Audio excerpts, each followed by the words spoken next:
Une course s'engage au chevet d'un mourant, le télescope spatial Hubble. C'est l'instrument scientifique le plus productif jamais conçu. Hubble peut-il être sauvé? On n'a jamais remplacé un circuit imprimé en orbite.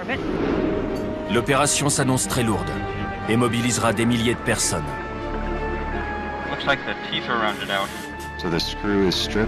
C'était catastrophique. Malgré des années de préparation, rien ne dit que dans l'espace, tout se passera bien. On n'a qu'une chance. Il y a toujours des imprévus en orbite. 7 astronautes risquent leur vie.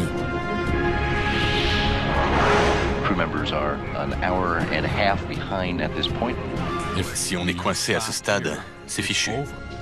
C'était inconcevable. Je me disais, c'est un cauchemar. Voici l'histoire d'un incroyable sauvetage.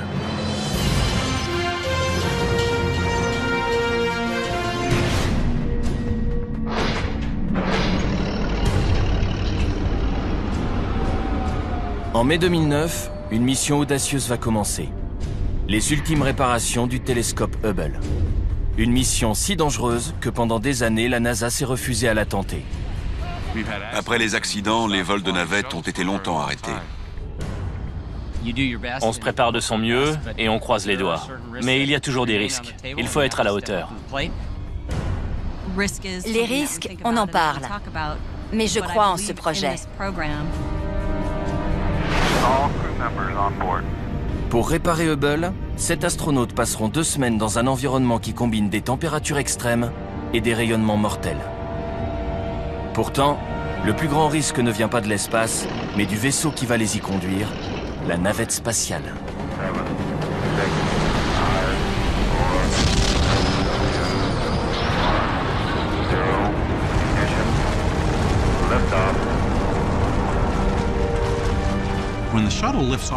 Quand la navette décolle, elle brûle environ 5000 kg de combustible par seconde. Ça génère une poussée indescriptible. C'est une météorite, avec des gens à bord. Le risque de mourir est de 1 sur 70. Ces gens sont très courageux. Chaque astronaute doit se demander si le risque en vaut la peine. L'objet de cette prise de risque tourne à 560 km au-dessus de la Terre. Le télescope Hubble. Gros comme un autobus et d'un poids de 12 tonnes, c'est l'instrument scientifique le plus célèbre de l'histoire. Il a révolutionné l'astronomie et nous a transmis des images inédites de l'univers. Voici d'immenses colonnes de poussière et d'hydrogène. C'est à l'intérieur de ces nuages que naissent de nouvelles étoiles. Grâce à un très long temps de pause, on a découvert sur un minuscule point noir qui paraissait presque vide des milliers de galaxies dont chacune renferme des milliards d'étoiles. Hubble est une machine à remonter le temps qui montre à quoi ressemblait l'univers il y a 13 milliards d'années. Il nous a permis d'en savoir plus sur la formation des planètes, la mort des étoiles, les gigantesques trous noirs où l'attraction est si forte que même la lumière ne peut s'en échapper, et une mystérieuse énergie qui semble accélérer l'expansion de l'univers.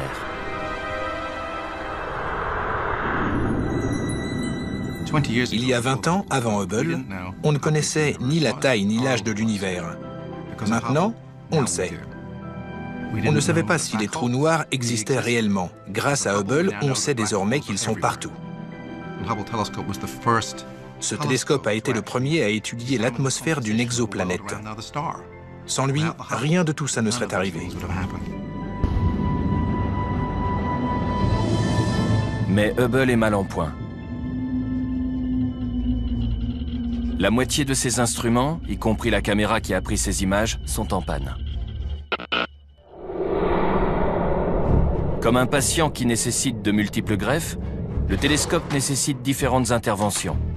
Enlever la vieille caméra pour en installer une nouvelle, changer les gyroscopes, retirer un module optique, insérer un nouveau spectrographe et bien d'autres choses. Approaching staging the burnout of the solid rocket boosters, which have been burning fuel at a rate of about 11,000 pounds per second. Cette mission est le seul espoir pour sauver Hubble. Une fois en orbite, il faudra 2 jours à la navette Atlantis pour rejoindre le télescope. Megan MacArthur now repositioning the shuttle's robotic arm to align with the telescope. Le 3e jour, Megan MacArthur, aux commandes du bras robotisé, saisit doucement le télescope et l'arrime à la navette. Houston, Atlantis.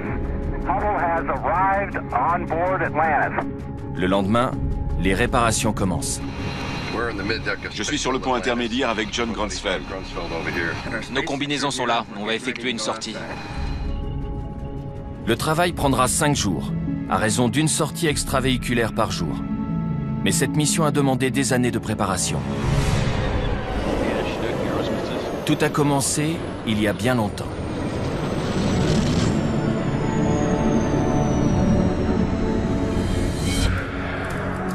C'est en 2006 que les astronautes sont sélectionnés. Scott Altman, commandant de bord, Greg Johnson, pilote, Megan MacArthur, opératrice du bras robotisé, et 4 autres astronautes qui sortiront dans l'espace pour procéder aux réparations. Il leur faudra 2 ans et demi pour se préparer. Mais ils ne seront pas seuls. Une mission spatiale repose sur le travail de milliers de personnes.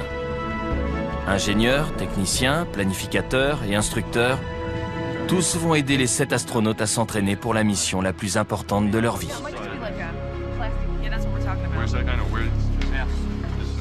Les sorties dans l'espace détermineront le succès ou l'échec de l'entreprise. Elles dureront 6h30 chacune. Ce n'est pas beaucoup. Il faut que tout se passe parfaitement pendant ces 6h30. C'est pour ça qu'on s'entraîne sans relâche, pour être au point. Chef des mécaniciens de l'espace, John Grunsfeld est déjà intervenu 2 fois sur Hubble. Il a pour partenaire Drew Feustel, dont ce sera le premier vol. On fonctionne en binôme. L'un fait le travail, l'autre lui tend les outils et l'aide. Aujourd'hui, ils sont à Houston pour apprendre à remplacer la caméra à grand champ de Hubble. Cette caméra a pris bon nombre des photos les plus célèbres fournies par Hubble. Comme tous les instruments du télescope, elle est immense et pèse 360 kg. Okay, playtime. Johnny, you ready? I'm ready. Pour s'exercer à déplacer cet objet massif, Drew et John se servent d'un simulateur qui soutient la caméra comme si elle était en apesanteur.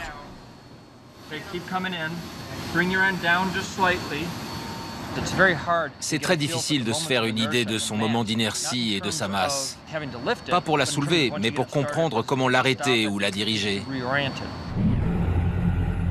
Tous les objets, même s'ils sont en apesanteur, ont une masse. Dans l'espace, quand un astronaute pousse une balle de golf, celle-ci se déplace. Mais s'il pousse un piano, c'est lui qui se déplace, dans la direction opposée. Le piano, l'astronaute et la balle de golf sont tous en apesanteur, mais ils possèdent une masse et une inertie différentes. Il faut être très prudent. L'astronaute Story Musgrave a fait 3 sorties orbitales lors de la première mission vers Hubble en 1993. Je pousse un objet et je le fais se déplacer. Mais maintenant, il se met à me tirer. Est-ce que j'ai prévu quelque chose pour m'empêcher de partir par là? Si je ne l'ai pas fait, je suis fichu. Avec ce simulateur, on ne peut avoir qu'un aperçu de ce que ça fait de travailler, de bouger ou de se déplacer dans l'espace. Mais comment s'entraîner quand il n'existe aucun endroit sur Terre où éprouver l'état d'apesanteur? C'est difficile. Pour jouer au baseball, on s'entraîne sur un terrain avec une balle et une batte. Aller dans l'espace, c'est comme jouer en championnat sans jamais s'être entraîné sur le terrain. Donc il faut essayer de s'exercer ailleurs. Le meilleur endroit pour ça se trouve à Houston, au Texas. C'est le Neutral Buoyancy Laboratory. 60 mètres de long, 30 mètres de large, 12 mètres de profondeur, 22 millions de litres d'eau. Dans cette piscine, capable de contenir une maquette grandeur nature de Hubble, travaillent des dizaines de plongeurs, de techniciens et de conducteurs d'engins de levage. Pour apprendre à évoluer dans l'espace, il n'y a pas mieux. Neutral Buoyancy Lab est un nom ronflant pour une piscine géante, où on peut mettre une navette et toute une station spatiale. Mike Massimino dirige la seconde équipe de mécaniciens de l'espace. Il a déjà travaillé sur Hubble en 2002. Son partenaire est Mike Good, dont c'est la première mission. Aujourd'hui, les deux hommes vont s'entraîner à remplacer 3 unités contenant des gyroscopes. Ceci aide à orienter le télescope. L'opération est délicate. Ces gyroscopes se trouvent dans un endroit exigu. C'est comme bricoler sur sa voiture et essayer de desserrer des boulons difficilement accessibles. Pour changer les gyroscopes ou toute autre intervention sur Hubble, il faut d'abord apprendre à travailler en combinaison spatiale. Vous n'êtes pas dans vos habits de tous les jours. Vous ne mettez pas une de ces combinaisons pour aller courir ou pour jouer au baseball. La combinaison pèse plus de 130 kg. Et les astronautes ne peuvent pas se tenir debout quand ils la portent. Mais une fois dans l'eau, tout change. Les combinaisons sont réglées pour assurer une flottabilité neutre, c'est-à-dire ne pas monter ni descendre, mais simplement flotter, comme dans l'espace. Ça permet de s'entraîner à sortir de la navette, à se déplacer avec la main courante et à travailler sur le télescope. Ça aide à apprendre les gestes qu'on devra accomplir dans l'espace. Mais même là, on est encore très loin de la véritable apesanteur. L'eau est à flottabilité neutre. Ce n'est pas la gravité zéro. Dans l'espace, je flotte à l'intérieur de ma combinaison. Elle flotte, et moi aussi. Quand je suis tête en bas dans une piscine, je ne flotte pas dans ma combinaison. J'ai 75 kilos de matériel qui pèse sur ma clavicule. C'est dur. Faire quoi que ce soit dans cette tenue est épuisant. On la porte 8 heures d'affilée. On n'a rien à manger, donc il faut prendre un bon petit déjeuner. On a une réserve d'eau pour boire, mais il faut vraiment être au meilleur de sa forme. Les gants pressurisés rigides mettent les mains à rude épreuve. Certains astronautes perdent leurs ongles, ils deviennent bleus et tombent en quelques jours. Ce sont les gants qui commandent. Au bout de 7 heures, l'entraînement est fini. Aujourd'hui, les astronautes ont été trop lents. Dans l'ensemble, ça s'est bien passé, mais on a besoin de s'améliorer. La semaine prochaine, on recommencera et on fera mieux.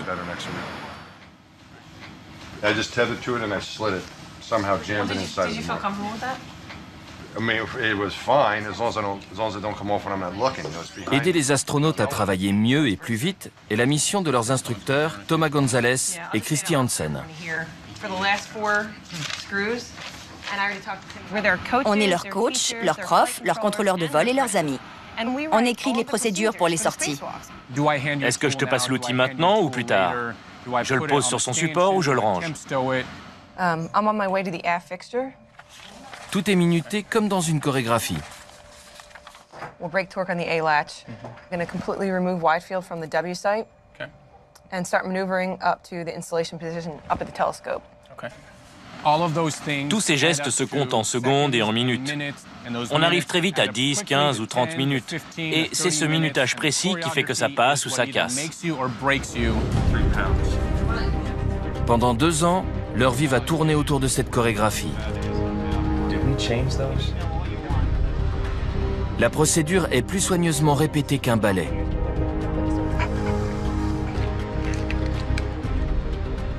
Ils vont écrire et réécrire le script, tester les idées, décider de la marche à suivre, la modifier, s'exercer encore et encore jusqu'à l'épuisement.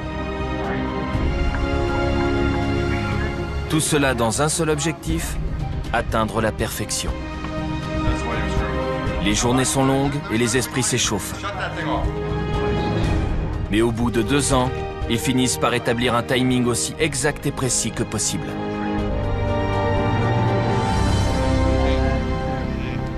Pourtant, malgré tout ce travail, nul ne peut savoir comment les choses se passeront quand ils auront rejoint Hubble. Il y a toujours des imprévus en orbite. C'est en s'y préparant qu'on arrive à faire du bon boulot.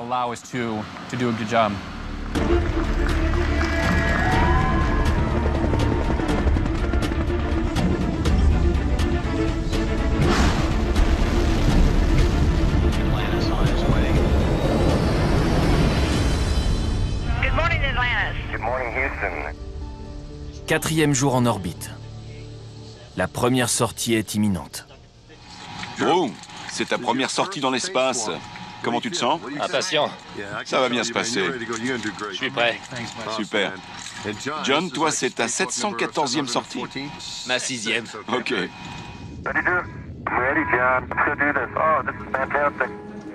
La première tâche de Drew et John est la priorité numéro 1 de la mission. Installer une caméra à grand champ beaucoup plus performante. Il faut desserrer un boulon, enlever l'ancienne caméra, insérer la nouvelle et resserrer le boulon. C'est l'une des interventions les plus simples de toute la mission. Pourtant, très vite, un problème se pose. Quand Drew essaie de desserrer le boulon qui retient l'ancienne caméra, il refuse de bouger. Si Drew ne parvient pas à le desserrer, cette première intervention ne pourra se faire.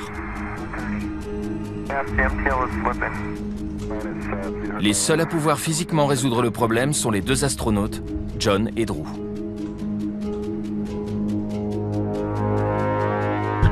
Mais ils disposent d'un vaste réseau de soutien pour les épauler.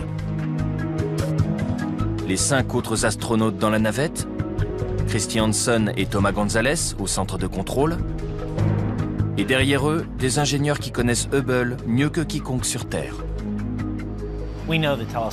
On connaît le télescope, on connaît toutes les interfaces. On sait s'il faut un tournevis plat ou un certain type de clé.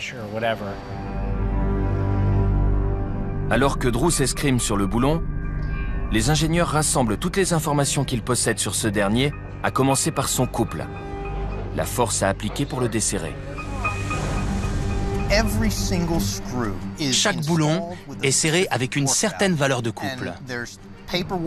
Et on a des documents qui indiquent quel couple correspond à ce boulon.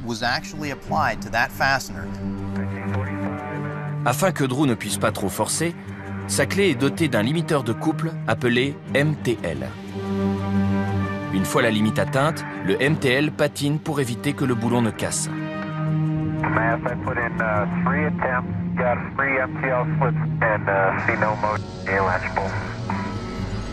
Une seule solution, désactiver le limiteur de couple.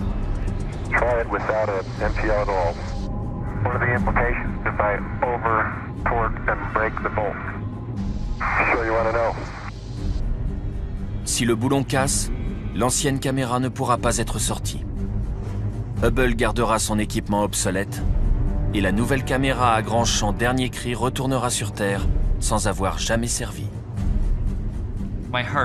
J'avais le cœur serré. Je voyais s'évanouir les possibilités de nouvelles découvertes. Tout ce que je pouvais faire, c'était appliquer la meilleure technique possible.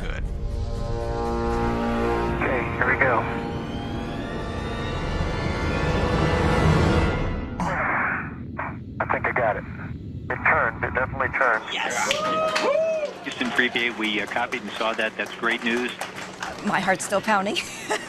Almost lost it. Almost lost it. There we go. And the Wide Field Planetary Camera 2 is clear of the structure of the telescope. That's awesome news, Dan. Quand vous desserrez un boulon, que ce soit dans votre garage ou dans l'espace, soit il casse, soit il s'enlève. John et Drew parviennent enfin à mettre en place la nouvelle caméra.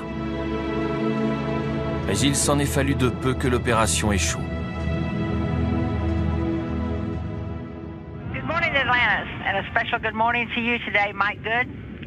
Le lendemain, deuxième sortie orbitale. Mike Massimino et Mike Good ont une tâche délicate. Remplacer les gyroscopes. Le premier ne pose pas de problème. Mais ils ont du mal à insérer le deuxième et le troisième. Crew members are an hour and a half behind the timeline at this point. Il faut qu'ils y arrivent, car sans les gyroscopes, il est impossible d'orienter le télescope. C'était stressant. On savait que si on ne les changeait pas, le télescope ne marcherait pas. Enfin, ils parviennent à insérer le dernier gyroscope. Les 3 unités sont installées. C'est ce qu'on voulait. Personne ne sait pourquoi les gyroscopes ont eu du mal à rentrer. Ils ont pourtant été fabriqués avec une extrême précision. Mais ce n'est pas la première fois qu'un minuscule décalage manque de tout réduire à néant.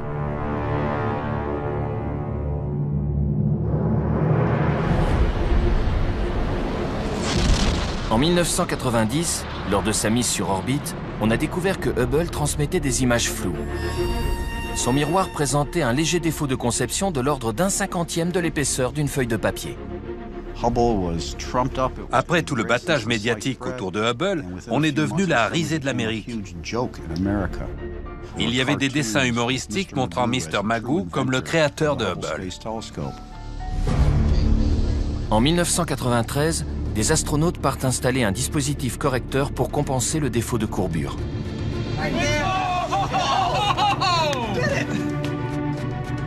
Après cette première réparation, Hubble commence à tenir ses promesses.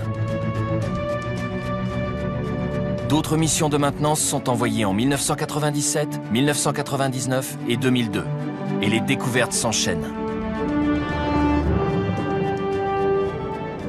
Les astronautes y sont déjà allés 4 fois. C'est ce qui en fait le télescope le plus exceptionnel de l'histoire. Une 5e mission d'entretien est programmée. Mais après l'explosion de la navette Columbia en 2003, l'administrateur de la NASA, Sean O'Keefe, décide de l'annuler. Hubble est abandonné à son triste sort. Ça a déclenché un tollé dans le public. Des écoliers envoyaient leur argent de poche à la NASA pour l'entretien de Hubble. Puis, en avril 2005, un nouvel administrateur arrive à la tête de la NASA, bien décidé à relancer les missions, Michael Griffin. Étant ingénieur, je comprends les risques. Il fallait trouver le moyen d'opérer en toute sécurité. On a étudié la question. Le danger vient de l'orbite sur laquelle évolue Hubble. Toutes les autres navettes sont envoyées vers la Station spatiale internationale où les astronautes peuvent attendre les secours en cas d'avarie. Pour Hubble, c'est impossible. On se trouve sur une orbite et à une altitude différente.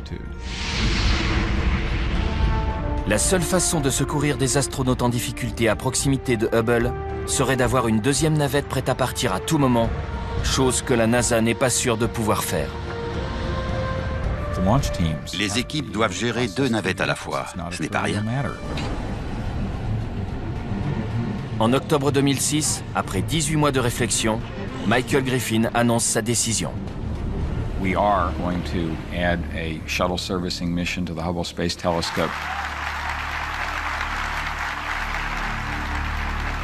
Mais le plan de sauvetage est périlleux. Si Atlantis est endommagé lors du voyage vers Hubble, une seconde navette, Endeavour, sera lancée. Grâce à son bras robotisé, Endeavour attrapera Atlantis. Une fois les 2 navettes en position, les astronautes d'Atlantis progresseront le long d'une corde pour rejoindre Endeavour, qui les ramènera sur Terre. Mais cela n'a jamais été fait auparavant, et personne ne sait si ça fonctionnera. Aucune solution n'est parfaite. Mais ça me convient. Ça nous offrirait une issue. Quand la mission est relancée, on est en octobre 2006 et Hubble est en piteux état. 3 des 6 gyroscopes sont en panne. Les batteries commencent à faiblir et 2 instruments ont cessé de fonctionner.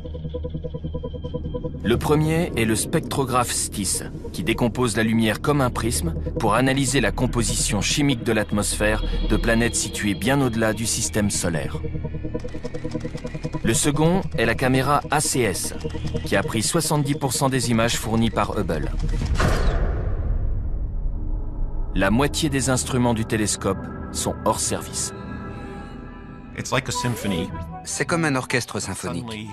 Si les bois se taisent, la musique est toujours belle, mais elle n'est pas aussi parfaite que si ces instruments jouaient. Normalement, les astronautes devraient installer de nouveaux instruments. Généralement, on arrive avec un appareil de remplacement. Même s'il n'y a qu'un petit truc qui cloche, on ne fait pas dans le détail. On retire le tout et on en met un neuf. Mais là, il n'existe pas d'appareil de remplacement et il faudrait trop longtemps pour les fabriquer. Le seul espoir est donc d'essayer d'intervenir sur place. Une première. Pour réparer le spectrographe, il faut retirer 117 petites vis, ôter un couvercle, puis remplacer un circuit imprimé. Au début, ça paraissait impossible. Comment retirer 117 petites vis avec des gants rigides et faire en sorte que malgré la pesanteur, aucune d'elles n'aille se perdre à l'intérieur du télescope?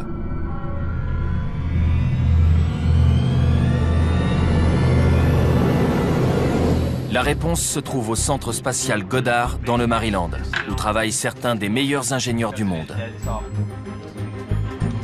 Ils surveillent et contrôlent Hubble en permanence.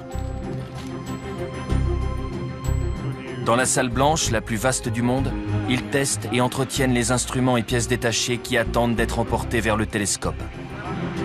Et ils inventent de nouveaux outils extraordinaires.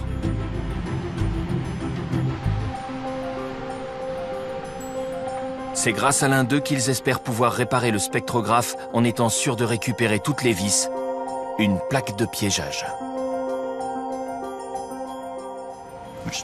C'est un panneau percé de trous dans lesquels on peut faire passer le tournevis. Des trous assez petits pour que rien ne puisse sortir. On pourra enlever toutes les vis sans en perdre aucune et retirer le couvercle. Cette plaque sera fixée au couvercle du spectrographe. Une fois dévissées, les vis flotteront entre les deux. Quand on retirera la plaque, le couvercle viendra avec et les vis seront piégées à l'intérieur. Mais reste à trouver un outil pour enlever toutes ces vis. L'appareil généralement employé est le pistolet de serrage programmable. Utilisé dans toutes les missions Hubble, c'est à la fois un outil et un ordinateur. Il compte les tours et enregistre quelle valeur de couple a été appliquée afin qu'on puisse s'y référer ultérieurement.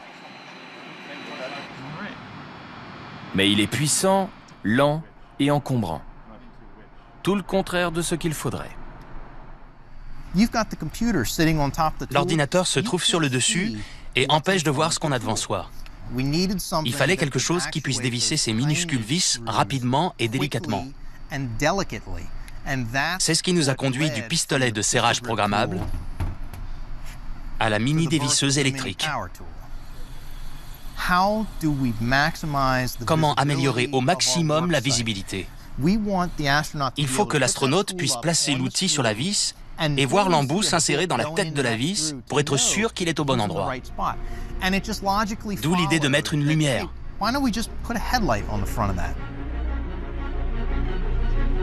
La mini dévisseuse compte parmi plus de 100 nouveaux outils que les ingénieurs vont devoir concevoir pour cette mission. Pour savoir comment ils se comporteront dans l'espace, on les essaie en piscine. L'équipe arrive à l'aube.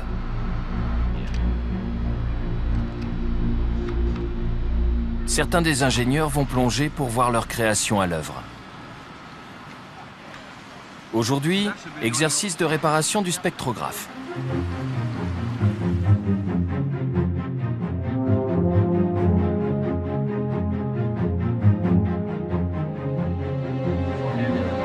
Les astronautes qui effectueront les sorties extravéhiculaires ne sont pas les seuls à s'entraîner. C'est une répétition générale pour toute l'équipe. Les images de ce qui se passe sous l'eau sont retransmises dans la salle de contrôle.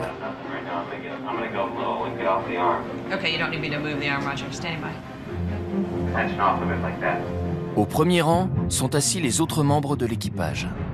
Pendant la mission, ils seront dans la navette pour manœuvrer le bras robotisé et aider leurs collègues à l'extérieur. À leur côté, les instructeurs Thomas et Christy. Pendant la mission, Thomas sera l'interlocuteur des astronautes au centre de contrôle. Christy se trouvera dans une salle proche en soutien. Derrière eux, il y a les ingénieurs du centre spatial Goddard. Aujourd'hui, ils prennent des notes sur le fonctionnement de leurs outils.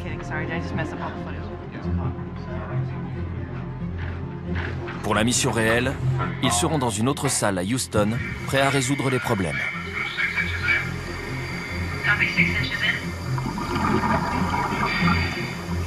L'exercice commence. Mike Massimino doit d'abord retirer une main courante jaune. Il desserre 4 boulons et le tour est joué. Ensuite, il doit visser 4 supports appelés goujons de guidage, un à chaque coin. La plaque de piégeage sera montée dessus.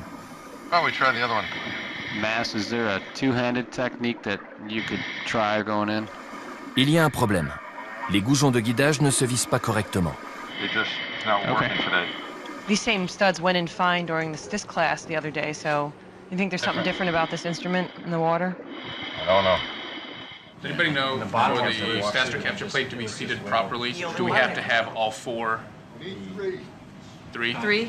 I don't think we should spend any more time on the guide studs. I'm just worried the whole thing's going to fall apart when we start driving fasteners. Les ingénieurs ne savent pas pourquoi les goujons ne tiennent pas, et ils ne peuvent rien faire pour résoudre le problème. Or, dans l'espace, des goujons mal vissés pourraient faire capoter l'intervention. So what are we going to do for today? What do you want to do with that? Okay, tell you what, let's press on and then... Mike Massimino monte donc la plaque de piégeage tout en sachant qu'elle n'est pas solidement fixée. Puis, un autre problème surgit. La lumière de la nouvelle mini dévisseuse ne s'allume pas. Ça ne se passe pas comme on voulait. Sur la dévisseuse, la lumière ne fonctionne pas. On va faire un débriefing pour en parler. Ça ne marche pas comme prévu. Un plongeur s'approche avec une lampe torche. Mais il n'y aura pas de plongeur dans l'espace. Dans les entrailles du télescope, Mike Massimino aura besoin de lumière et il ne se gêne pas pour le rappeler aux ingénieurs. If I can get a light on A13, I bet I could see it. That's where the light may help us. Well, you know, a light would be really good on this tool. Am I making myself clear about the value of the light? Hey, Mouse, do you think a light would help? Yeah, you want to make that comment? Stop there. Motion stopped. L'astronaute parvient enfin à retirer la plaque de piégeage et la tend à Mike Good. Mais il n'est pas au bout de ses peines. We're losing screws out of this fastener capture plate. Si une seule vis pénètre dans le télescope, elle risque de l'endommager de manière irréversible. C'est pénible quand les choses se passent mal. On stresse, le niveau sonore augmente et on commence à douter.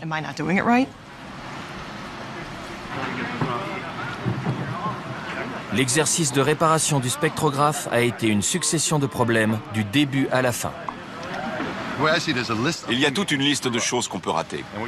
L'idéal, c'est en rater le plus possible sur Terre pour qu'une fois dans l'espace, il n'en reste plus qu'une ou deux.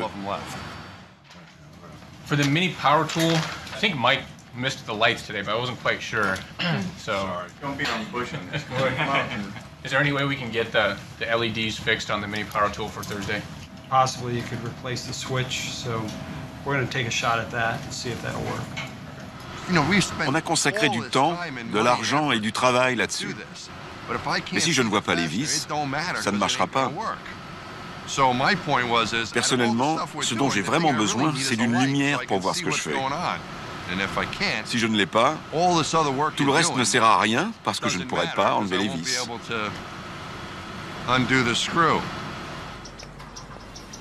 Plus que 7 mois avant le lancement.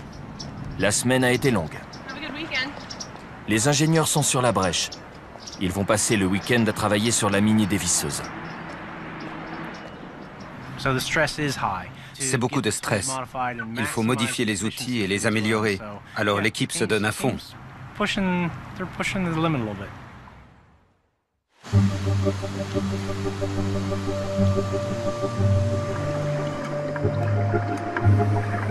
La semaine suivante, c'est à John Grunsfeld de réparer la caméra ACS qui a permis de réaliser la plupart des images fournies par Hubble. Comme pour le spectrographe, il faut pour ça monter une plaque de piégeage, enlever des vis de petite taille, puis ôter un couvercle et remplacer des circuits imprimés. Il y a moins de vis sur la caméra, 32 seulement, mais elles sont plus difficiles à atteindre. À cause de ma combinaison, je ne peux pas me mettre vraiment en face. Je dois passer le tournevis de côté.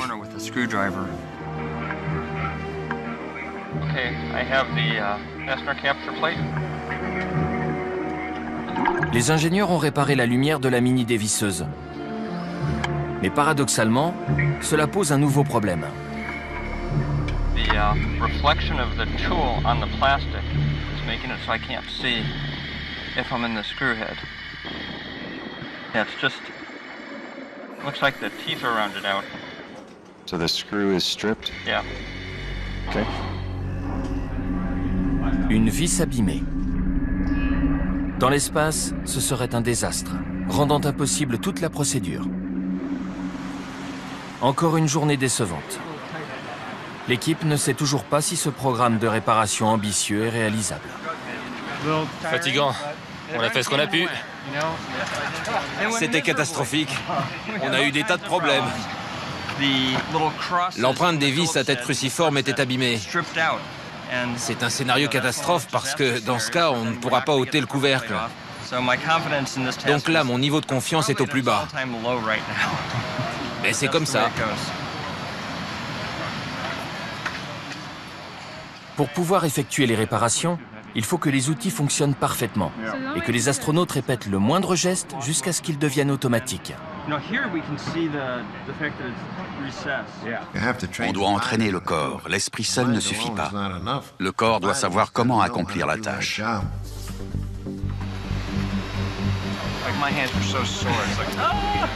Nous sommes à présent 7 mois avant le lancement. Dès qu'ils le peuvent, les astronautes s'entraînent à réparer le spectrographe STIS et la caméra ACS, exerçant leurs doigts, leurs yeux, leurs muscles, mémorisant les gestes délicats nécessaires pour manipuler de minuscules vis. Les ingénieurs travaillent contre la montre pour perfectionner les outils, les tester, les modifier. Personne n'a jamais effectué de telles réparations dans l'espace. Et personne ne sait si elles sont possibles. Cette mission est l'une des plus complexes jamais entreprises. Changer les instruments, tous les astronautes peuvent le faire. Mais réparer le spectrographe et la caméra sera un véritable défi.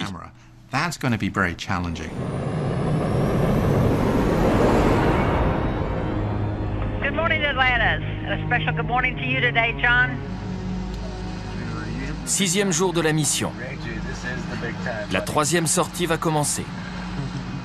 On a eu des surprises tous les jours. On est prêt pour l'inattendu. Et jusqu'à présent, l'inattendu a été la norme. Les sorties précédentes ont été difficiles. Un boulon bloqué pour la première et des gyroscopes récalcitrants pour la seconde. Toutes deux ont été plus longues que prévu. C'est comme si on avait joué 2 matchs de baseball avec des prolongations. On est inquiet, les choses ne marchent pas bien, alors on aimerait une victoire facile. Mais aujourd'hui, une victoire facile est peu probable. La 3e sortie orbitale comprend la tâche la plus difficile de la mission. Réparer la caméra ACS.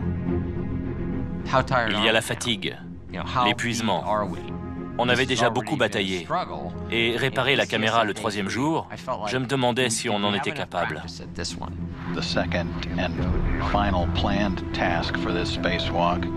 C'est ce pourquoi John s'est préparé pendant des mois, la caméra ACS. 3 hours, 28 minutes into the spacewalk, a very intricate procedure to swap out some electrical cards. Je suis monté voir ce qui m'attendait. Et j'ai tout de suite vu que ça ne ressemblait pas à l'élément en piscine. Il y avait un support noir qui bloquait l'accès au boîtier électronique. Je me suis dit que ça allait poser un gros problème.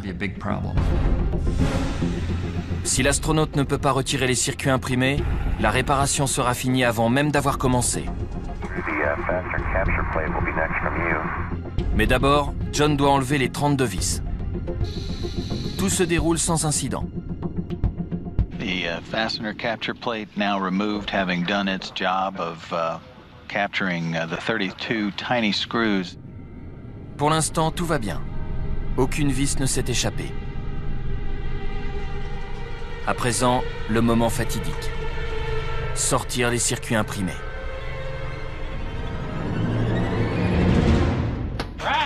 Card 1 is out. Nice. Oh, that's unbelievable. You guys are at least 40 minutes ahead on the timeline here. Nice. I heard that. Quand j'ai mis le dernier circuit imprimé, c'était magique. Clic, et hop, c'était fait. Il y a une vidéo de John rentrant dans le sas avec un large sourire. Un travail qu'on estimait à 2 jours a été accompli en une seule sortie, la plus courte à ce jour. Ça nous a remonté le moral.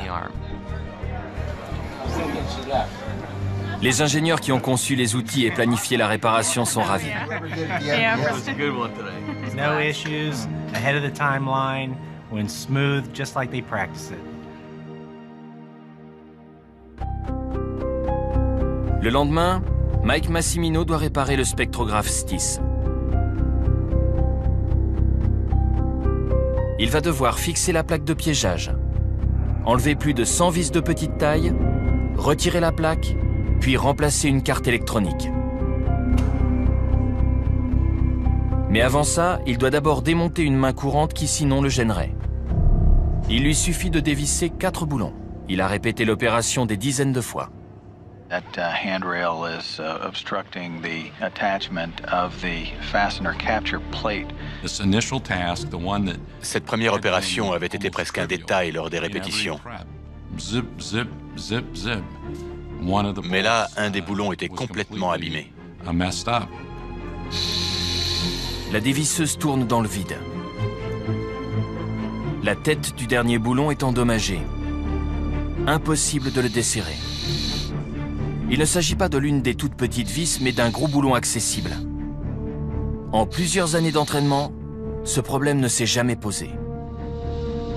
Toute la réparation est remise en question. Si on est coincé à ce stade, c'est fichu. Mike Massimino a passé 2 ans à s'exercer pour cette opération et un boulon risque de tout faire capoter. C'était inconcevable. Je ne pouvais pas y croire. Je me disais que ça devait être un cauchemar. L'état d'esprit dans la navette était sombre. Et pareil pour lui, à l'extérieur. On en était déjà à plus de 3 heures. Ça faisait beaucoup, car la main courante n'était que le début. Et il pouvait y avoir d'autres problèmes tout du long. Les ingénieurs tentent désespérément de trouver une solution. On a une base de données de 170 000 photos qu'on peut consulter. Pendant ce temps, le centre de contrôle demande à Mike Massimino d'aller chercher des outils d'appoint. Tout ce qui pourrait servir. Ils ont commencé à énumérer un peu tout et n'importe quoi. Du ruban adhésif? Mais pourquoi faire? Il me disait d'aller chercher une pince étau, du ruban adhésif. J'y croyais pas. Pourquoi pas des agrafes et des trombones? J'avais l'impression d'aller à la papeterie. La boîte à outils est à l'avant de la navette, juste à l'extérieur du hublot derrière lequel se trouve Drew. Je voyais son visage. Il avait l'air complètement abattu. Aucun de nous ne voulait parler tout haut, pour ne pas qu'on nous entende. Mais on se voyait parfaitement. Je lui ai souri comme pour lui dire « ça va aller ». Peut-être qu'il faisait semblant, mais il souriait, le pouce levé, comme pour dire « Pourquoi tu t'inquiètes? Ça va aller, tout va bien, on va y arriver. » Pendant ce temps, les ingénieurs de la NASA envisagent une idée radicale. Arracher la main courante. On ne fait jamais ça. Il y a beaucoup trop de risques. Des arêtes tranchantes, la main courante peut se mettre à flotter dans l'espace. Il suffit de réfléchir un peu, c'est très dangereux. Mais est-ce possible? Les ingénieurs font rapidement un test, filmé avec un téléphone portable. L'essai montre que la procédure est dangereuse, mais faisable. Ça, je savais que je pouvais y arriver. L'idée me plaisait. Je me suis dit, mais oui, c'est le plus simple, qu'il arrache ce truc et qu'on en finisse. Si la main courante échappe à l'astronaute, elle risque de casser sa visière ou déchirer sa combinaison. Houston, you ready for this? Yeah, we're ready. Okay, man, you have a go. Here we go.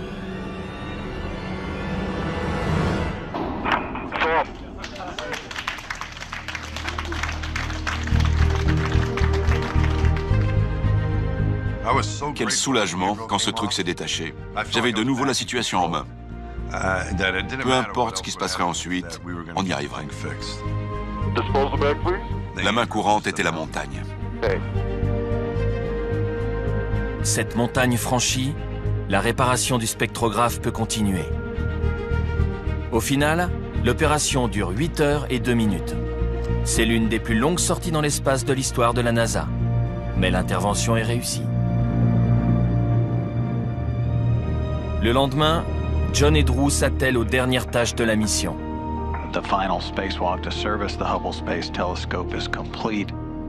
Avant de rentrer pour la dernière fois dans la navette, John prend le temps de faire un geste symbolique. J'ai attrapé la main courante, puis je l'ai lâchée. Et j'ai tapoté Hubble. Je l'ai salué et intérieurement, je lui ai dit au revoir. Le lendemain, Hubble est remis sur son orbite. C'est la dernière fois que des hommes toucheront ce magnifique télescope. Qu'est-ce que tu as pensé quand tu lui as dit au revoir? Bon voyage, j'espère que tout ce qu'on a fait va marcher. Il faudra des mois pour qu'on sache si c'est le cas. Les nouveaux instruments doivent en effet s'acclimater aux conditions qui règnent dans l'espace. Mais quel que soit le résultat, cette mission a permis d'allonger la liste des opérations possibles lors de sorties orbitales. Ils ont sorti des circuits, les ont remplacés, se sont battus avec des mains courantes. Ils ont improvisé. Ils ont élevé le niveau de ce que l'homme peut faire dans l'espace. Alors que Hubble repart sur son orbite, le monde entier attend le résultat des réparations. Et personne n'est plus impatient que les astronautes eux-mêmes. En septembre 2009, la réponse tombe enfin. Des images saisissantes. Pris par la nouvelle caméra à grand champ, ce qui ressemble à un papillon est en fait le dernier soubresaut d'une étoile en train de mourir. Les ailes sont des gaz éjectés à 800 000 km/h. Une autre photo montre un amas globulaire. La nouvelle caméra révèle qu'il se compose de 100 000 étoiles, les différentes couleurs indiquant leur température et leur âge. Une autre encore saisit un nuage de poussière et de gaz contenant des étoiles naissantes. Quand la caméra passe en infrarouge, ces étoiles apparaissent. Jamais encore un instrument n'avait pris de photos aussi exceptionnelles. Une nouvelle caméra, un spectrographe 10 fois plus sensible que tout autre avant lui, et 2 instruments hors service remis à neuf. Pour Hubble, c'est une deuxième jeunesse. C'est un succès total. 2 instruments nouveaux, 2 autres réparés, des batteries, un bouclier, des gyroscopes, des capteurs. C'est un nouveau télescope. Les astronomes vont pouvoir s'en donner à cœur joie. Quant aux ingénieurs et aux astronautes qui ont sauvé Hubble, ils vont devenir, comme nous tous, de simples spectateurs, impressionnés et émus par les merveilles que révèle le télescope. Pas besoin d'être astronome pour apprécier Hubble. Que ce soit sous la forme d'un calendrier ou d'un poster sur un mur, tout le monde peut profiter de ces images. C'est fabuleux. 400 ans seulement après l'invention du télescope, on a un instrument qui nous permet de faire toutes ces nouvelles découvertes. Dans 20 ans, un jour on y repensera, en se disant, c'est nous qui avons fait ça.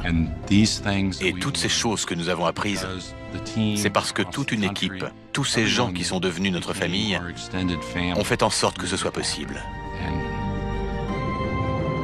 J'en suis heureux.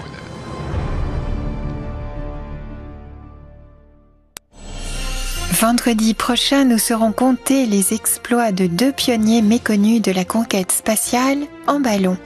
Et dans un instant sans transition, une enquête téméraire sur la guerre civile en Colombie.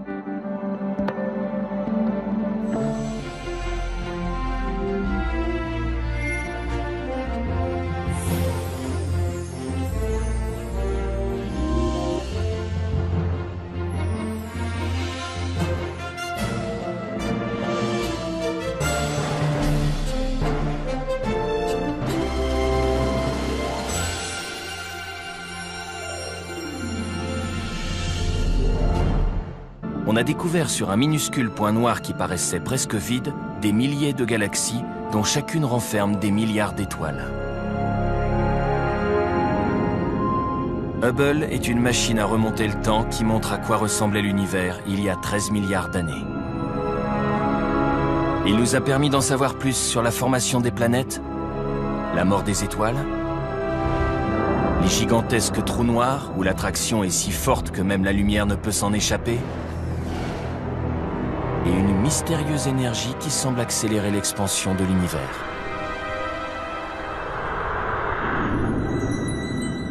Il y a 20 ans, avant Hubble, on ne connaissait ni la taille ni l'âge de l'univers. Maintenant, on le sait. On ne savait pas si les trous noirs existaient réellement. Grâce à Hubble, on sait désormais qu'ils sont partout. Ce télescope a été le premier à étudier l'atmosphère d'une exoplanète. Sans lui, rien de tout ça ne serait arrivé. Mais Hubble est mal en point. La moitié de ses instruments, y compris la caméra qui a pris ces images, sont en panne. Comme un patient qui nécessite de multiples greffes, le télescope nécessite différentes interventions. Enlever la vieille caméra pour en installer une nouvelle, changer les gyroscopes, retirer un module optique, insérer un nouveau spectrographe et bien d'autres choses. Approaching staging the burnout of the twin solid rocket boosters, which have been burning fuel at a rate of about 11,000 pounds per second. Cette mission est le seul espoir pour sauver Hubble. Une fois en orbite, il faudra 2 jours à la navette Atlantis pour rejoindre le télescope. Megan MacArthur now repositioning the shuttle's robotic arm to align with the telescope. Le 3e jour, Megan MacArthur, aux commandes du bras robotisé, saisit doucement le télescope et l'arrime à la navette. Houston, Atlantis. Hubble has arrived on board Atlantis. Le lendemain, les réparations commencent. Je suis sur le pont intermédiaire avec John Grunsfeld. Nos combinaisons sont là, on va effectuer une sortie. Le travail prendra 5 jours, à raison d'une sortie extravéhiculaire par jour. Mais cette mission a demandé des années de préparation.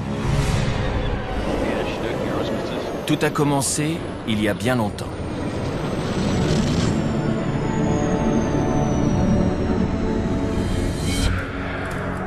C'est en 2006 que les astronautes sont sélectionnés. Scott Altman, commandant de bord, Greg Johnson, pilote, Megan Comme pour le spectrographe, il faut pour ça monter une plaque de piégeage, enlever des vis de petite taille, puis ôter un couvercle et remplacer des circuits imprimés. Il y a moins de vis sur la caméra, 32 seulement, mais elles sont plus difficiles à atteindre.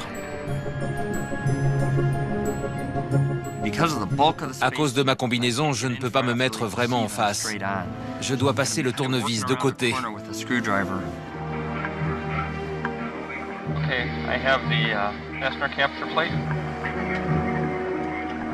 Les ingénieurs ont réparé la lumière de la mini dévisseuse. Mais paradoxalement, cela pose un nouveau problème. Reflection of the tool on the plastic is making it so I can't see if I'm in the screw head. Yeah, it's just looks like the teeth are rounded out. So the screw is stripped? Yeah. Okay. Une vis abîmée. Dans l'espace, ce serait un désastre, rendant impossible toute la procédure.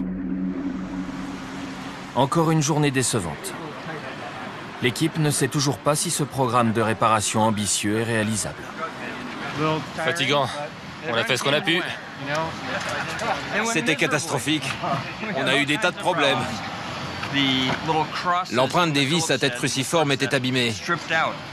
C'est un scénario catastrophe parce que, dans ce cas, on ne pourra pas ôter le couvercle. Donc là, mon niveau de confiance est au plus bas. Mais c'est comme ça. Pour pouvoir effectuer les réparations, il faut que les outils fonctionnent parfaitement et que les astronautes répètent le moindre geste jusqu'à ce qu'ils deviennent automatiques. On doit entraîner le corps. L'esprit seul ne suffit pas. Le corps doit savoir comment accomplir la tâche.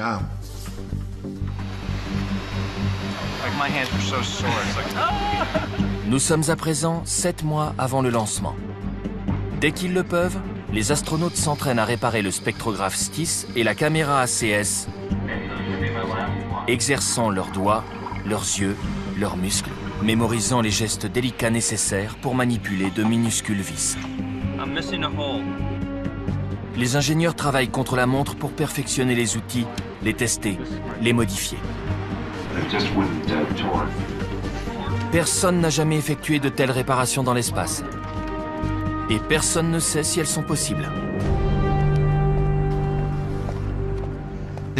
Cette mission est l'une des plus complexes jamais entreprises. Changer les instruments, tous les astronautes peuvent le faire. Mais réparer le spectrographe... These same studs went in fine during the STIS class the other day, so you think there's something different about this instrument in the water? I don't know. Does anybody know for the faster capture plate to be seated properly, do we have to have all four? Three? I don't think we should spend any more time on the guy studs. I'm just worried the whole thing's going to fall apart when we start driving fasteners. Les ingénieurs ne savent pas pourquoi les goujons ne tiennent pas, et ils ne peuvent rien faire pour résoudre le problème. Or, dans l'espace, des goujons mal vissés pourraient faire capoter l'intervention. So what are we going to do for today? What do you want to do with that? You want to play like we're in space? We'll fix it. Okay, tell you what, let's press on and then... Mike Massimino monte donc la plaque de piégeage tout en sachant qu'elle n'est pas solidement fixée. Puis, un autre problème surgit. Well, you know, a light would be really good on this tool. La lumière de la nouvelle mini dévisseuse ne s'allume pas. Ça ne se passe pas comme on voulait. Sur la dévisseuse, la lumière ne fonctionne pas. On va faire un débriefing pour en parler. Ça ne marche pas comme prévu. Un plongeur s'approche avec une lampe torche. Mais il n'y aura pas de plongeur dans l'espace. Dans les entrailles du télescope, Mike Massimino aura besoin de lumière et il ne se gêne pas pour le rappeler aux ingénieurs. If I can get a light on A13, I bet I could see it. That's where the light may help us. Well, you know, a light would be really good on this tool. Am I making myself clear about the value of the light? Hey, Mouse, do you think a light would help? Yeah, you want to make that comment? Motion stopped. L'astronaute parvient enfin à retirer la plaque de piégeage et la tend à Mike Good. Mais il n'est pas au bout de ses peines. We're losing screws out of this fastener capture plate. Si une seule vis pénètre dans le télescope, elle risque de l'endommager de manière irréversible. C'est pénible quand les choses se passent mal. On stresse, le niveau sonore augmente et on commence à douter.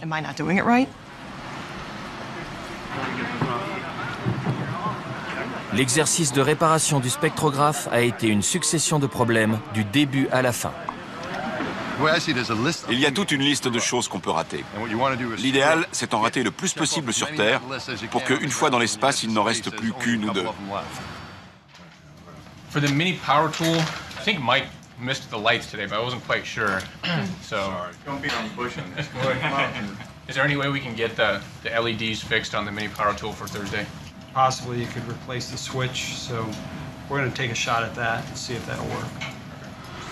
On a consacré du temps, de l'argent et du travail là-dessus. Mais si je ne vois pas les vis, mettre une lumière. Why don't we just put a headlight on the front of that? La mini dévisseuse compte parmi plus de 100 nouveaux outils que les ingénieurs vont devoir concevoir pour cette mission. Pour savoir comment ils se comporteront dans l'espace, on les essaie en piscine. L'équipe arrive à l'aube.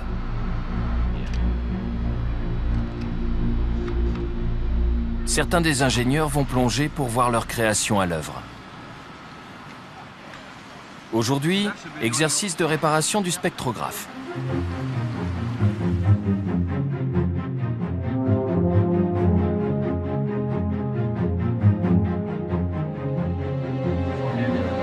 Les astronautes qui effectueront les sorties extravéhiculaires ne sont pas les seuls à s'entraîner.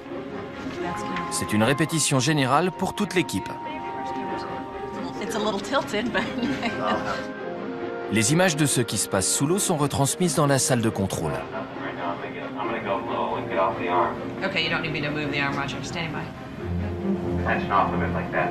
Au premier rang sont assis les autres membres de l'équipage.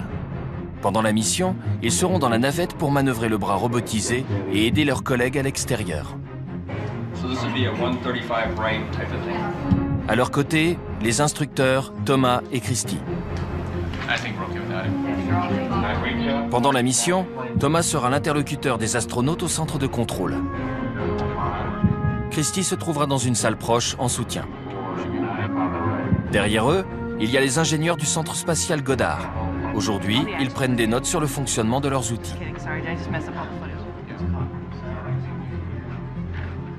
Pour la mission réelle, ils seront dans une autre salle à Houston, prêts à résoudre les problèmes.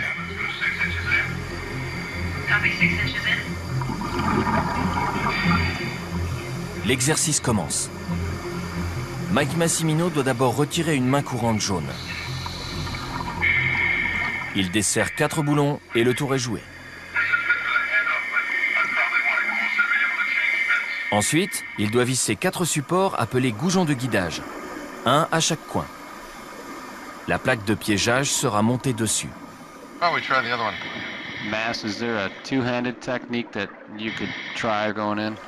Il y a un problème. Les goujons de guidage ne se vissent pas correctement. These same studs went in fine during the stis class the other day, so you think there's something different about this instrument in the water? I don't know. Does anybody know for the faster capture plate to be seated properly, do we have to have all 4? 3? 3? I don't think we should spend any more time on the guide studs. I'm just worried the whole thing's going to fall apart when we start driving fasteners. Les ingénieurs 7 mois avant le lancement. La semaine a été longue. Les ingénieurs sont sur la brèche. Ils vont passer le week-end à travailler sur la mini dévisseuse. C'est beaucoup de stress. Il faut modifier les outils et les améliorer. Alors l'équipe se donne à fond.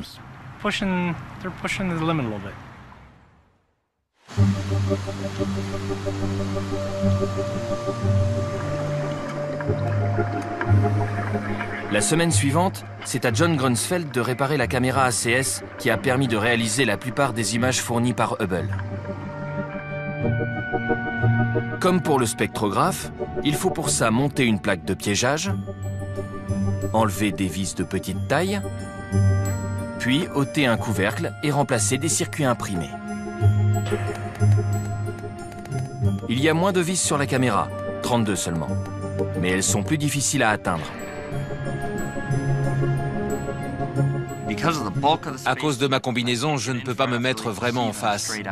Je dois passer le tournevis de côté.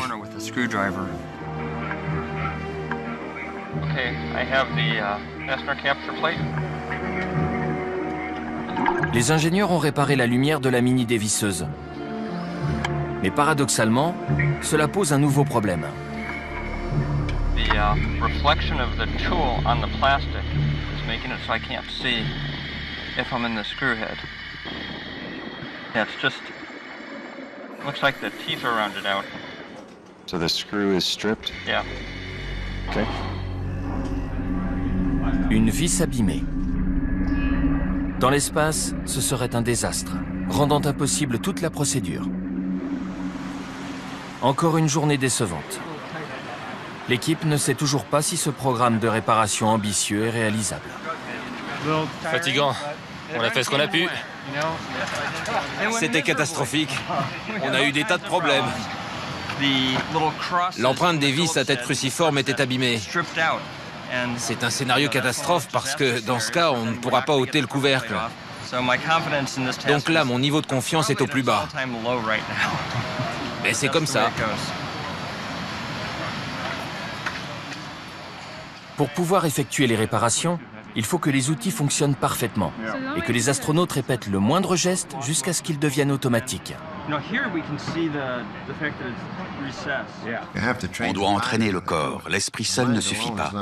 Le corps doit savoir comment accomplir la tâche.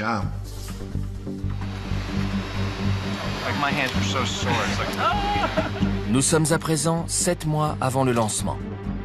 Dès qu'ils le peuvent, les astronautes s'entraînent à réparer le spectrographe STIS et la caméra à 100.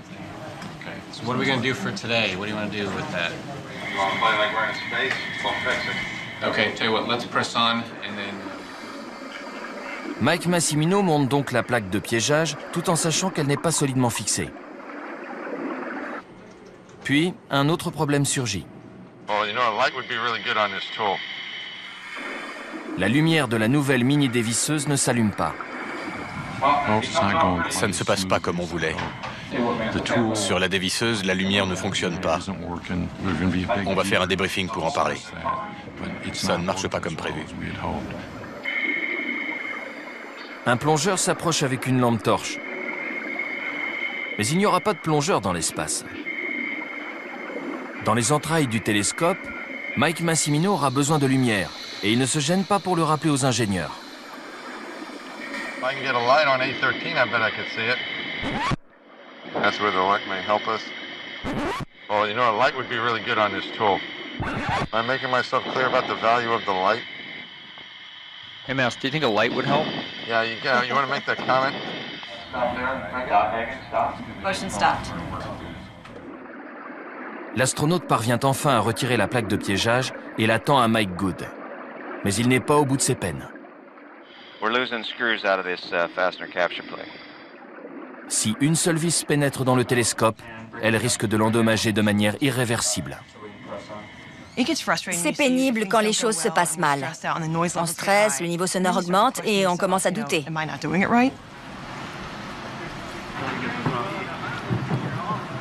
L'exercice de réparation du spectrographe a été une succession de problèmes du début à la fin.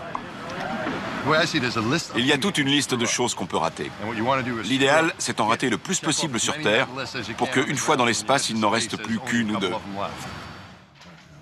For the mini power tool, I think Mike missed the lights today, but I wasn't quite sure. So, Don't be on pushing this. is there any way we can get the LEDs fixed on the mini power tool for Thursday? Possibly you could replace the switch, so we're going to take a shot at that and see if that'll work. On a consacré du temps, de l'argent et du travail là-dessus. Mais si je ne vois pas les vis, ça ne marchera pas. Personnellement, ce dont j'ai vraiment besoin, c'est d'une lumière pour voir ce que je fais.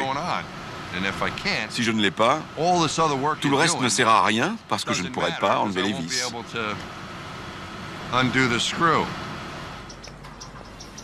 Plus que 7 mois avant le lancement. La semaine a été longue. Les ingénieurs sont sur la brèche. Ils vont passer le week-end à travailler sur la mini-dévisseuse. C'est beaucoup de stress. Opposée. Le piano, l'astronaute et la balle de golf sont tous en apesanteur, mais ils possèdent une masse et une inertie différentes. Il faut être très prudent. L'astronaute Story Musgrave a fait 3 sorties orbitales lors de la première mission vers Hubble en 1993. Je pousse un objet et je le fais se déplacer. Mais maintenant, il se met à me tirer. Est-ce que j'ai prévu quelque chose pour m'empêcher de partir par là? Si je ne l'ai pas fait, je suis fichu.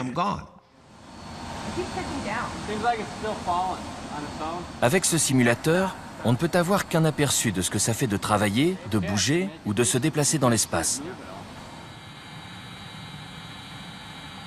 Mais comment s'entraîner quand il n'existe aucun endroit sur Terre où éprouver l'état d'apesanteur? C'est difficile. Pour jouer au baseball, on s'entraîne sur un terrain avec une balle et une batte. Aller dans l'espace, c'est comme jouer en championnat sans jamais s'être entraîné sur le terrain. Donc il faut essayer de s'exercer ailleurs. Le meilleur endroit pour ça se trouve à Houston, au Texas. C'est le Neutral Buoyancy Laboratory. 60 mètres de long, 30 mètres de large, 12 mètres de profondeur, 22 millions de litres d'eau. Dans cette piscine, capable de contenir une maquette grandeur nature de Hubble, travaillent des dizaines de plongeurs, de techniciens et de conducteurs d'engins de levage. Pour apprendre à évoluer dans l'espace, il n'y a pas mieux. Neutral Buoyancy Lab est un nom ronflant pour une piscine géante, où on peut mettre une navette et toute une station spatiale. Mike Massimino dirige la seconde équipe de mécaniciens de l'espace. Il a déjà travaillé sur Hubble en 2002. Son partenaire est Mike Good, dont c'est la première mission. Aujourd'hui, les 2 hommes vont s'entraîner à remplacer 3 unités contenant des gyroscopes. Ceci aide à orienter le télescope. L'opération est délicate. Ces gyroscopes se trouvent dans un endroit exigu. C'est comme bricoler sur sa voiture et essayer de desserrer des boulons difficilement accessibles. Pour changer les gyroscopes ou toute autre intervention sur Hubble, il faut d'abord apprendre à travailler en combinaison spatiale. Vous n'êtes pas dans vos habits de tous les jours. Vous ne mettez pas une de ces combinaisons pour aller courir ou pour jouer au baseball. La combinaison pèse plus de 130 kilos. L'opération est délicate. Ces gyroscopes se trouvent dans un endroit exigu. C'est comme bricoler sur sa voiture et essayer de desserrer des boulons difficilement accessibles. Pour changer les gyroscopes ou toute autre intervention sur Hubble, il faut d'abord apprendre à travailler en combinaison spatiale. Vous n'êtes pas dans vos habits de tous les jours. Vous ne mettez pas une de ces combinaisons pour aller courir ou pour jouer au baseball. La combinaison pèse plus de 130 kilos. Et les astronautes ne peuvent pas se tenir debout quand ils la portent. Mais une fois dans l'eau, tout change. Les combinaisons sont réglées pour assurer une flottabilité neutre, c'est-à-dire ne pas monter ni descendre, mais simplement flotter, comme dans l'espace.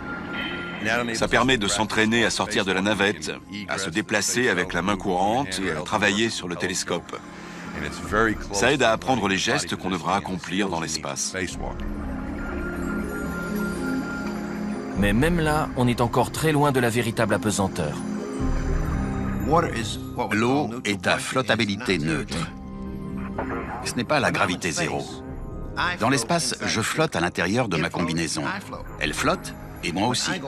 Quand je suis tête en bas dans une piscine, je ne flotte pas dans ma combinaison. J'ai 75 kilos de matériel qui pèse sur ma clavicule. C'est dur. Faire quoi que ce soit dans cette tenue est épuisant. On la porte 8 heures d'affilée. On n'a rien à manger, donc il faut prendre un bon petit déjeuner. On a une réserve d'eau pour boire, mais il faut vraiment être au meilleur de sa forme.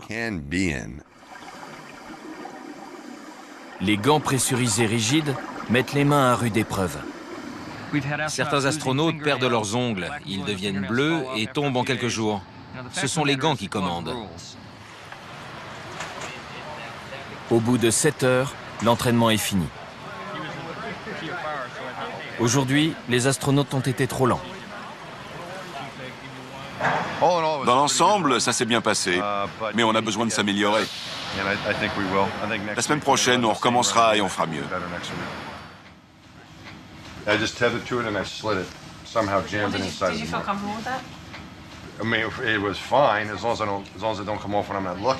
Aider les astronautes à travailler mieux et plus vite est la mission de leurs instructeurs Thomas Gonzalez et Christy Hansen. On est leurs coachs, leurs profs, leurs contrôleurs de vol et leurs amis. On écrit les procédures pour les sorties. Est-ce que je te passe l'outil maintenant ou plus tard? Gigantesque trou noir où l'attraction est si forte que même la lumière ne peut s'en échapper. Et une mystérieuse énergie qui semble accélérer l'expansion de l'univers.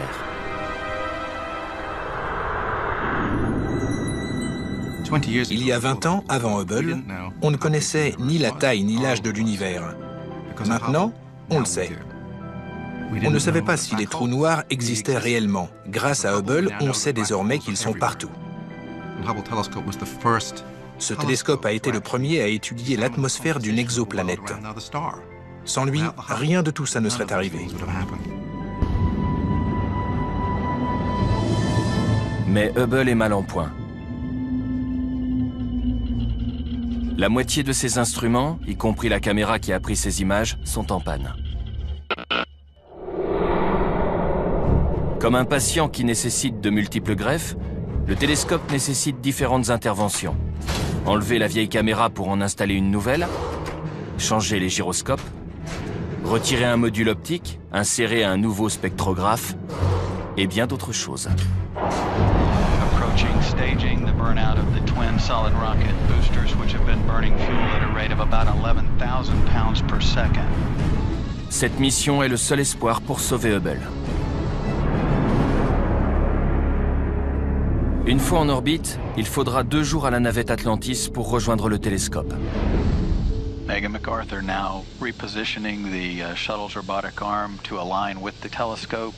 Le 3e jour, Megan MacArthur, aux commandes du bras robotisé, saisit doucement le télescope et l'arrime à la navette.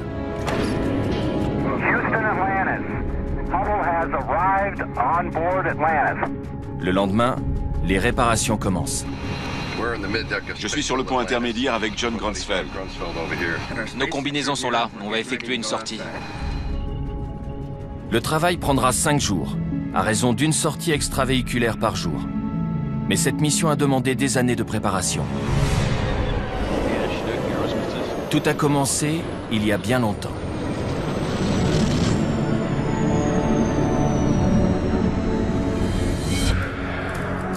C'est en 2006 que les astronautes sont sélectionnés. Scott Altman, commandant de bord, Greg Johnson, pilote, Megan MacArthur, opératrice du bras robotisé, et 4 autres astronautes qui sortiront dans l'espace pour procéder aux réparations. Il leur faudra 2 ans et demi pour se préparer. Mais ils ne seront pas seuls. Une mission spatiale repose sur le travail de milliers de personnes. Ingénieurs, techniciens, planificateurs et instructeurs. Mais là, il n'existe pas d'appareil de remplacement et il faudrait trop longtemps pour les fabriquer. Le seul espoir est donc d'essayer d'intervenir sur place. Une première. Pour réparer le spectrographe, il faut retirer 117 petites vis, ôter un couvercle, puis remplacer un circuit imprimé. Au début, ça paraissait impossible. Comment retirer 117 petites vis avec des gants rigides et faire en sorte que malgré la pesanteur, aucune d'elles n'aille se perdre à l'intérieur du télescope?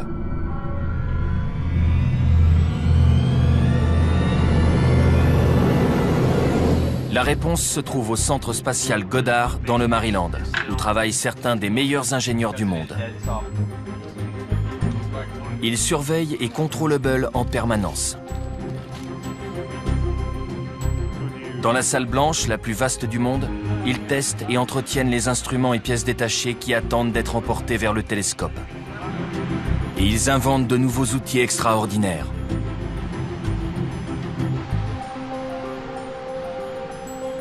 C'est grâce à l'un d'eux qu'ils espèrent pouvoir réparer le spectrographe en étant sûrs de récupérer toutes les vis, une plaque de piégeage. C'est un panneau percé de trous dans lesquels on peut faire passer le tournevis. Des trous assez petits pour que rien ne puisse sortir. On pourra enlever toutes les vis sans en perdre aucune et retirer le couvercle. Cette plaque sera fixée au couvercle du spectrographe. Une fois dévissées, les vis flotteront entre les deux. Quand on retirera la plaque, le couvercle viendra avec et les vis seront piégées à l'intérieur. Mais reste à trouver un outil pour enlever toutes ces vis. L'appareil généralement employé est le pistolet de serrage programmable. Utilisé dans toutes les missions Hubble, c'est à la fois un outil et un ordinateur. Il compte les tours et enregistre quelle valeur de couple a été appliquée afin qu'on puisse s'y référer ultérieurement. Mais il est puissant, lent et encombrant. Tout le contraire de ce qu'il faudrait. L'ordinateur se trouve sur le dessus et empêche de voir ce qu'on a devant soi. Il fallait quelque chose qui puisse dévisser ces minuscules vis rapidement et délicatement. C'est ce qui nous a conduit du pistolet de serrage programmable à la mini dévisseuse électrique. Comment améliorer au maximum la visibilité? Nouveaux instruments. Généralement, on arrive avec un appareil de remplacement. Même s'il n'y a qu'un petit truc qui cloche, on ne fait pas dans le détail. On retire le tout et on en met un neuf. Mais là, il n'existe pas d'appareil de remplacement et il faudrait trop longtemps pour les fabriquer. Le seul espoir est donc d'essayer d'intervenir sur place. Une première. Pour réparer le spectrographe, il faut retirer 117 petites vis, ôter un couvercle, puis remplacer un circuit imprimé. Au début, ça paraissait impossible. Comment retirer 117 petites vis avec des gants rigides et faire en sorte que malgré la pesanteur, aucune d'elles n'aille se perdre à l'intérieur du télescope?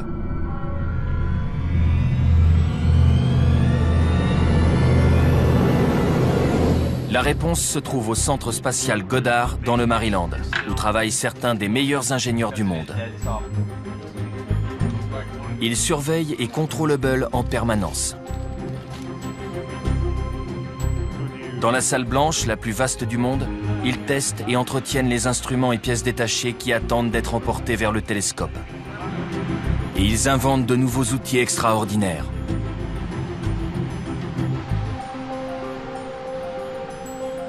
C'est grâce à l'un d'eux qu'ils espèrent pouvoir réparer le spectrographe en étant sûrs de récupérer toutes les vis, une plaque de piégeage. C'est un panneau percé de trous dans lesquels on peut faire passer le tournevis. Des trous assez petits pour que rien ne puisse sortir. On pourra enlever toutes les vis sans en perdre aucune et retirer le couvercle. Cette plaque sera fixée au couvercle du spectrographe. Une fois dévissées, les vis flotteront entre les deux. Quand on retirera la plaque, le couvercle viendra avec et les vis seront piégées à l'intérieur. Mais reste à trouver un outil pour enlever toutes ces vis. L'appareil généralement employé est le pistolet de serrage programmable. Utilisé dans toutes les missions Hubble, c'est à la fois un outil et un ordinateur. Il compte les tours et enregistre quelle valeur de couple a été appliquée afin qu'on puisse s'y référer ultérieurement. Mais il est puissant, lent et encombrant. Tout le contraire de ce qu'il faudrait. L'ordinateur se trouve sur le dessus et empêche de voir ce qu'on a devant soi. Il fallait quelque chose qui puisse dévisser ces minuscules vis rapidement et délicatement. C'est ce qui nous a conduit du pistolet de serrage. On ne fait pas dans le détail, on retire le tout et on en met un neuf. Mais là, il n'existe pas d'appareil de remplacement et il faudrait trop longtemps pour les fabriquer. Le seul espoir est donc d'essayer d'intervenir sur place. Une première. Pour réparer le spectrographe, il faut retirer 117 petites vis, ôter un couvercle, puis remplacer un circuit imprimé. Au début, ça paraissait impossible. Comment retirer 117 petites vis avec des gants rigides et faire en sorte que malgré la pesanteur, aucune d'elles n'aille se perdre à l'intérieur du télescope?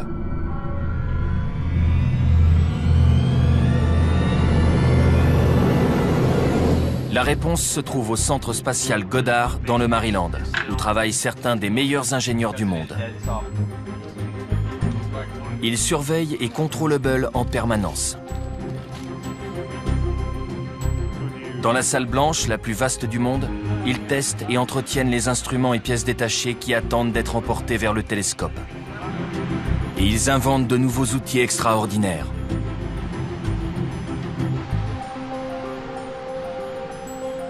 C'est grâce à l'un d'eux qu'ils espèrent pouvoir réparer le spectrographe en étant sûrs de récupérer toutes les vis, une plaque de piégeage. C'est un panneau percé de trous dans lesquels on peut faire passer le tournevis. Des trous assez petits pour que rien ne puisse sortir. On pourra enlever toutes les vis sans en perdre aucune et retirer le couvercle.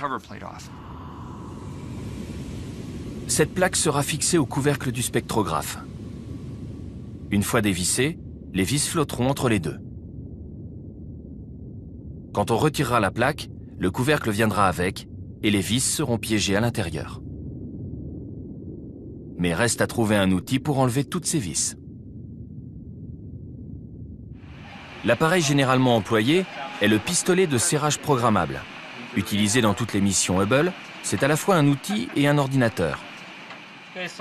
Il compte les tours et enregistre quelle valeur de couple a été appliquée afin qu'on puisse s'y référer ultérieurement.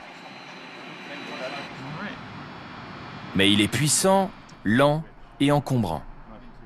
Tout le contraire de ce qu'il faudrait. L'ordinateur se trouve sur le dessus et empêche de voir ce qu'on a devant soi. Il fallait quelque chose qui puisse dévisser ces minuscules vis rapidement et délicatement.